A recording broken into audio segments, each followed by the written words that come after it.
Welcome. In this video I will show you what to do if your G Hub isn't opening for your Logitech G305 X mouse. So in such situation you have to check the background application, the background process running on your computer, and make sure to disable all the Logitech ones. I'm gonna help you with that. Right click your taskbar, go to Task Manager. Here the first process you will most probably see will be Crashpad Handler. We have 3 of those. Let's right click each of them and end the task. Then we have G Hub, right click end task.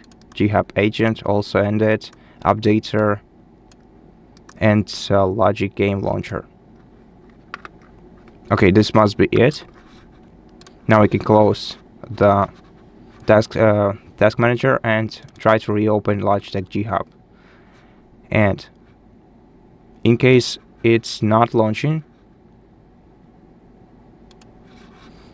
what we have to do is open the start menu and search for add or remove programs. Open this menu, find our Logitech G Hub, click 3-dot icon next to it and select uninstall, confirm. Now, one important thing is that while you're uninstalling the program, I highly recommend saving your settings, because if this program is launching for you, there is no other way to back them up. So uninstall with saving settings.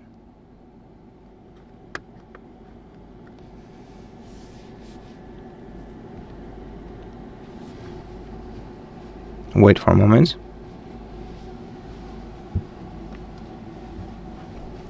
Then you can quit and reopen the relaunch the setup file. If you don't have it on your PC, download it from the official Logitech website.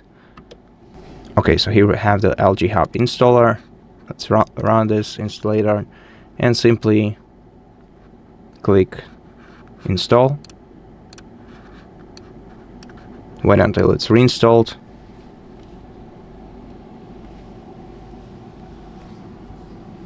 And after that, the program will launch automatically. However, if it's not launching, I recommend restarting your computer, and after that everything should go well. And that's it for this video. Thank you for watching it. If it helped you, please consider subscribing to our channel, leave us a like and a comment below, and I'll see you in the next one.